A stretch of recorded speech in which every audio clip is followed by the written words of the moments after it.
रवन्ना अपने बाबा, दादा, पिता सबको मिले हुए राजनीतिक संरक्षण और अधिकार का दुरुपयोग कर रहे हैं।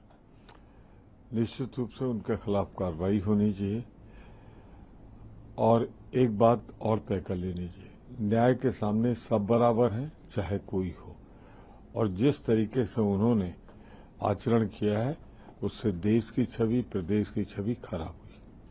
पार्लियामेंट में जो लॉकडाउन चल रहा है, खड़गे जी ने झारखंड के स्तर को सेपरेट इश्यू बोला, बट बोल रहे हैं कि 3 डिमांडें अपनी बार बार रखी। जिस तरीके से एचएम की भी स्टेटमेंट की ऑपोजिशन डिमांड कर, देखिए, एचएम आए सदन में, कोई बहुत एहसान नहीं करेंगे। ये उनका संवैधानिक दायित्व है कि वो आए सदन में। बुलाने की क्या जरूरत है? जब उनसे संबंधित विभाग पर हो तो उनको रहना चाहिए, ये उनका दायित्व है, संवैधानिक कर्तव्य है।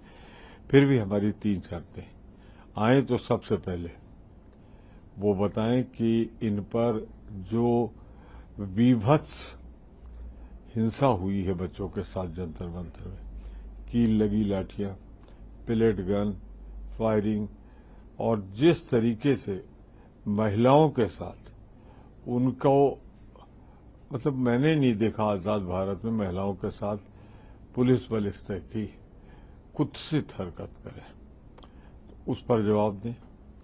चढ़ावा चंदा भगवान राम के मंदिर का जो चोरी हो रहा था, चोरी हो रहा है, निर्माण के दिन से जमीनों का जो घपला हुआ, 2 करोड़ की जमीन 17 करोड़ में एक ही दिन में बिक गई, तो इन सारों पे वो जवाब दे। सर, धर्मेंद्र प्रधान की बात कर लेते हैं। पूर्व एजुकेशन मिनिस्टर और भाजपा के सांसद धर्मेंद्र प्रधान ने राहुल जी को कहा है हैबिचुअल लायर, और उन्होंने कहा है कि कांग्रेस एक तो मिसलीड कर रही है स्टूडेंट्स को और ऑब्स्ट्रक्ट कर रही है पार्लियामेंट। देखिए, धर्मेंद्र प्रधान, अगर बच्चे बच्चे से पूछा जाए तो इस समय रिजेक्टेड, डिजेक्टेड, पूरी तरीके से एक ऐसा आदमी है जिसकी तरफ सबके विचार बहुत अच्छे नहीं है। तो क्या कहते हैं राहुल जी के बारे में, जिनकी वजह से कुर्सी चली गई? अगर उन्होंने आवाज नहीं उठाई होती तो वो तो शिक्षा मंत्री बने बैठे थे। तो निश्चित रूप से राहुल जी के बारे में हम उनसे अच्छे की उम्मीद तो नहीं करते, पर ये भी आशा करते हैं कि वो एक शराफत के साथ शरीफ भाषा का उपयोग करेंगे।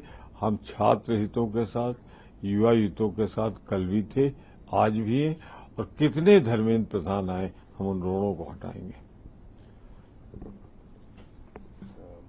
तो एयर इंडिया वाला भी सर पूछ लूं, क्योंकि मेरे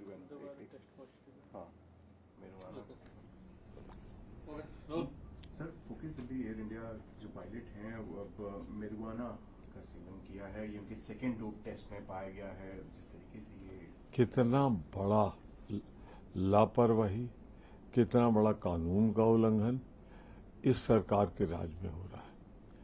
जो यात्री यात्रा करते हैं इस उम्मीद पे करते हैं कि उनकी सुरक्षा, संरक्षा, सुविधा एयरलाइंस का ध्यान रखेगी, परंतु उसका पायलट ही, वो भी चीफ पायलट, जब नशे में चूर है तो ऐसी दुर्घटनाएं तो होंगी, और इसके लिए सरकार को जवाब देना चाहिए आकर पार्लियामेंट में।